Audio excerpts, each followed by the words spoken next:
আমি চাই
তুমি আমার হাতে অস্ত্র করে নিয়ে এসো কি হয়েছে?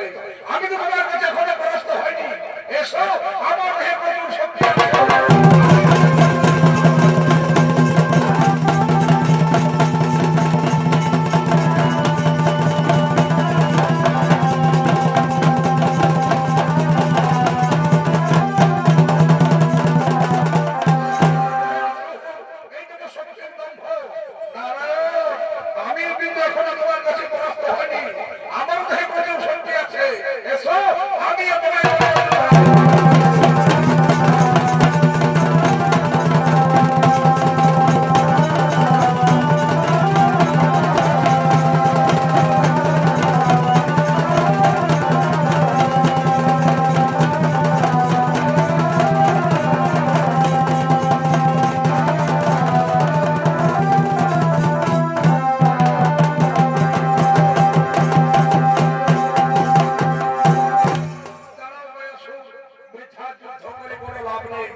তাই সব বয়াসুর যুদ্ধের পরিবর্তে সন্ধি করা যায়। বলো বয়াসুর, আজ তুমি যুদ্ধের পরিবর্তে আমার কাছে যা চাইবে আজ আমি তোমাকে তাই দেবো। বলো বয়াসুর, তুমি যুদ্ধের পরিবর্তে স্বর্গ নেবে, তুমি যুদ্ধের পরিবর্তে কৈলাস নেবে, না যুদ্ধের পরিবর্তে আমার বৈকুণ্ঠ নেবে? আমি তাহলে স্বর্গ নেবো, আমি স্বর্গে মহাসুখে বসবাস করবো, স্বর্গে স্বর্গী রানী হবে আমার সঙ্গে সঙ্গে।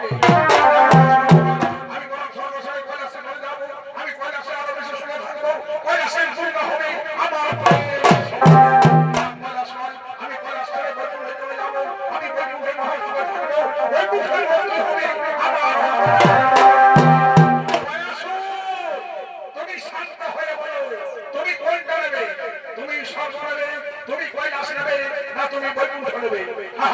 আমি তাহলে স্বর্গ নেবো,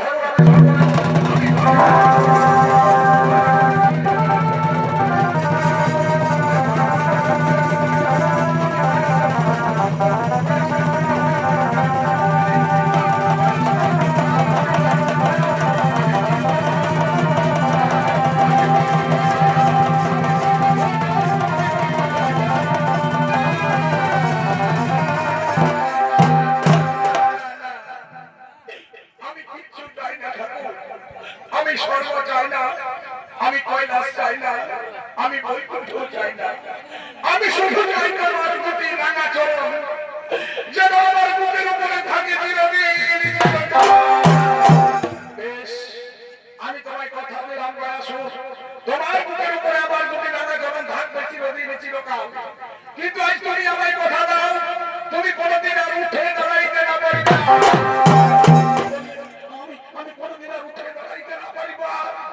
বেশ, তাহলে আমি তোমায় কথা দিলাম, যদি আমি প্রতিদিন পাই পিণ্ড, যদি আমার বুকের উপরে পড়ে প্রতিদিন পিণ্ড, তাহলে আমি কোনোদিন উঠে দাঁড়াই না। আর আমি যদি একদিন না পাই পিণ্ড, তাহলে আমি সেই দিন উঠে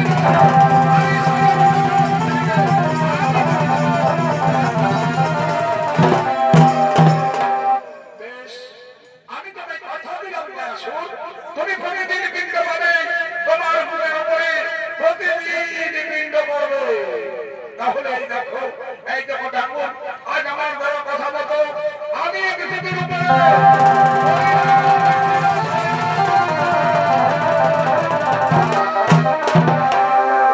আর আমার বড় কথা মতো তোমার বুকের উপরে রাখলাম আমার এই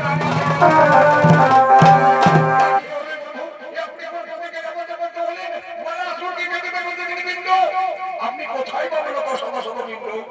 হে ব্রহ্মদেব, তুমি শান্ত হও। হে দেবাদিদেব মহাদেব, তুমিও শান্ত হও।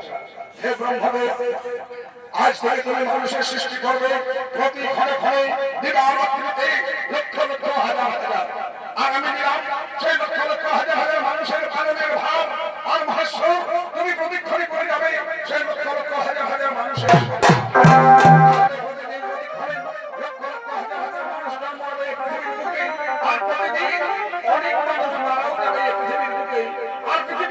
মানুষ তাদের আত্মীয় পরিজনের নিকট শান্তির জন্য তারা দয়াসুরের নামে দয়া ধামে পিণ্ড দান।